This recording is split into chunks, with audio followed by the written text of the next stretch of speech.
Welcome back, everybody. Today we're going to be discussing cars.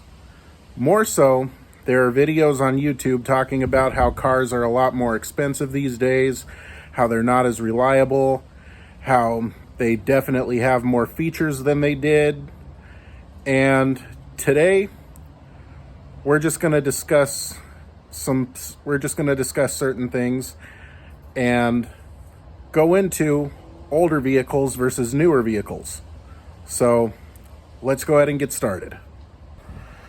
So right here we have my 2003 Toyota Highlander base model. Listed are pretty much the only factory upgrades it came with. Under the hood, it's got the 2.4 four-cylinder. However, this generation also offers a 3.3 V6, and around 2006 or so, they started offering these vehicles with a hybrid drivetrain. For the most part, it's just a pretty simple vehicle. No traction control, no lane departure warning, no infotainment system, no turbocharged engine. Just a simple, easy to maintain vehicle. I pulled up the original MSRP a little while back and it was about $23,000. So that's about $39,412 in today's money. Now my 22 Tacoma base model. Listed are all the factory upgrades this one has. This one has the 2.7. This generation also offered a V6. And again, no turbocharged engine, just a simple setup that'll be relatively easy to work on. However, it does have a 6-speed transmission instead of a 4-speed. This one does have an infotainment system that allows you to hook up your phone, gives you fuel economy, allows you to adjust the settings of the vehicle, lights, door lock settings, all that stuff. Another little computer screen right here that gives you information. There's nothing wrong with the charging system, by the way. These trucks just show that message when the key is in, but the truck is off. Your adaptive cruise control, lane departure warning. I went ahead and turned that off. If there's anything wrong with the vehicle, that'll show you if you have an engine light or anything. Your pre-collision system. You can turn it on and off and adjust the sensitivity, lane departure warning, and then other various settings. You can even do things like change the color of your background.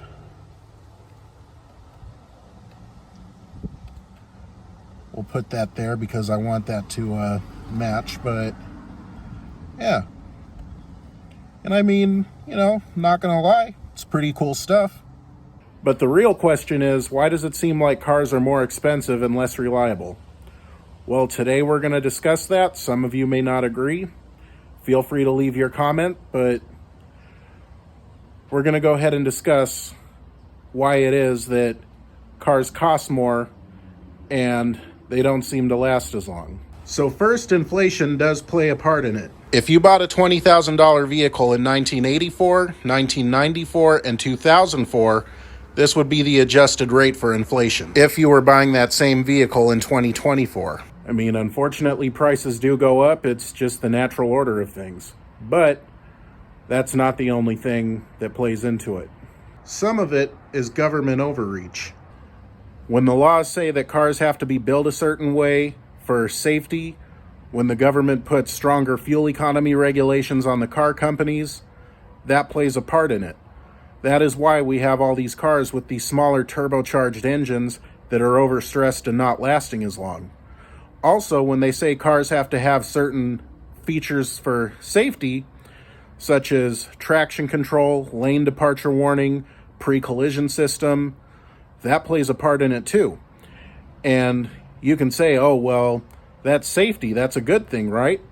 Well, yes, safety should always be number one priority.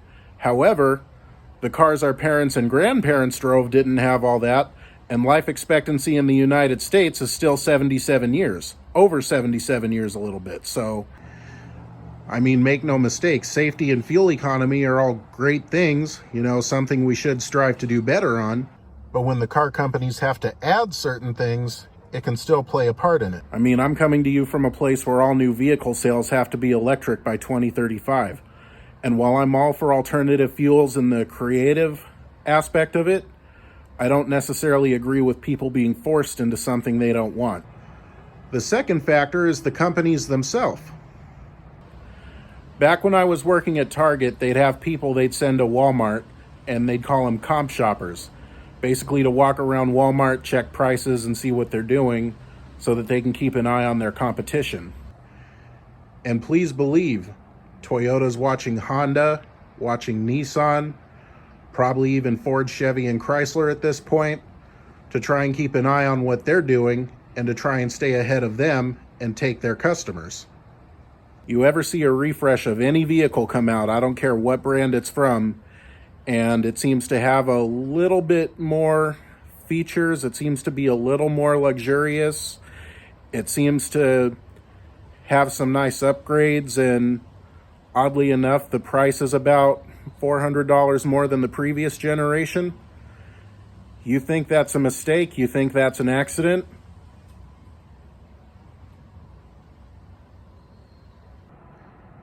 It's simple. Add more things, entice people to come in and buy, charge more money. Because all it takes is for the consumer to say, oh, well, my car's working fine. Why do I need a new one? Oh, that new car's got all-wheel drive? I just might go look at it. And then hopefully you buy it and they make money. The third part of it, and this is where some of you might get mad, the consumer. Look at yourself. Back when I was at the dealership, I heard it all the time. Oh, Nissan doesn't even have Bluetooth in their cars. This is circa 2010 to about 2014. So Nissan doesn't even have Bluetooth in their cars, or they make me pay extra for it. I'll just get a Toyota. No matter what these car companies give the consumer, they're eventually going to grow to want it, and they're going to get mad if the car doesn't have it. So take a look at yourself. I mean, if Toyota trucks went back to being so basic that a rear bumper was an optional extra and you had to get at least the mid-level trim to even get air conditioning, would most of you buy that? I mean, some of you would if the price was adjusted for it, but would most of you buy it? I can already tell you right now that base model would never sell. And you know, make no mistake, Bluetooth and all that, it's pretty cool, but if Toyota trucks or any vehicle went back to being so basic that you got a radio delete, would you buy it? So personally, that's just my take on why vehicles are more expensive and less reliable. I mean, the more you got to add to something, the more chance of something going haywire. And I'm sure most of us have heard that at some point. Oh yeah, way back when, you could get a car for pennies on the dollar and it lasted a long time. Well, cars also didn't have as much back then, and they didn't have to conform to certain government safety regulations back then, certain fuel economy regulations back then. There's a reason for everything.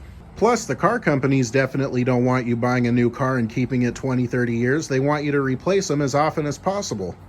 Which also plays into the reliability factor. 10,000 mile oil changes and never having to service your transmission. I mean, it's a recipe for disaster.